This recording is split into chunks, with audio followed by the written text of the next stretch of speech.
This poem is called Alighted Clock. It's from my chapbook, Secondly Finally. And This poem was one of the first of its kind for me. You'll see it doesn't start this way, but it ends up being a little more on the romantic or heartbreak edge or what have you, without trying to give it away. But I had to really get vulnerable to write this piece, and it was very healing, but also complicating for me in a lot of ways. And so yeah, I'll just read it, but I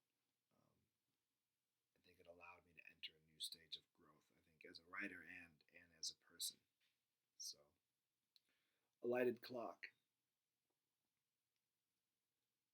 Let the coffee remain lukewarm forever.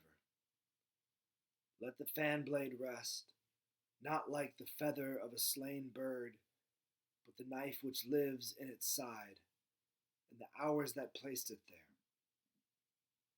Those same hours which displaced the organs of the body, moved inside my grandfather until there was no room for him inside of himself. And so he left, lives now in the shadows as they pass across the afternoon, like the ceremony of traffic devoured by dusk, a flock of geese migrating in silence. Some of him now lives in the exhaust of the Blandon paper mill, along the rapids, the buzz of power lines rattled by the softness of snow, in which he also lives, and in the clock, which tells us nothing we didn't already know. Behind the counter of this cafe, as the shop empties onto the sidewalk like a libation for all these years now inside of me, and the parts of me they have removed. As I turn from the window and from the traffic and the rain outside, I imagine I have always been here and will never be anywhere else.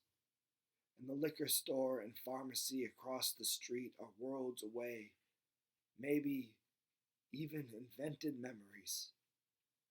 Almost like you, woman I love, seem to be now 1,000 miles away. Once you told me we ourselves are time. And when you called just hours ago to say you are not pregnant, I don't imagine that you could hear how I did not smile, though we are young and unprepared. For I knew then what I always knew, that you would leave me, because when I came inside you for the last time, I became you entirely, and so, by necessity, left myself and showed you how to go. Just as time does and has always done, like a long rope of breath leaving the body, as if leading us out of ourselves. Time teaches us nothing we didn't already know. To leave and keep leaving. I don't know if love should feel this way, like something that inhabits the body and pushes it out of itself, but here I go, across the slick streets at night, these interstates darkened by thought, as the median paint runs together into one white line, like the hem of an elegant gown.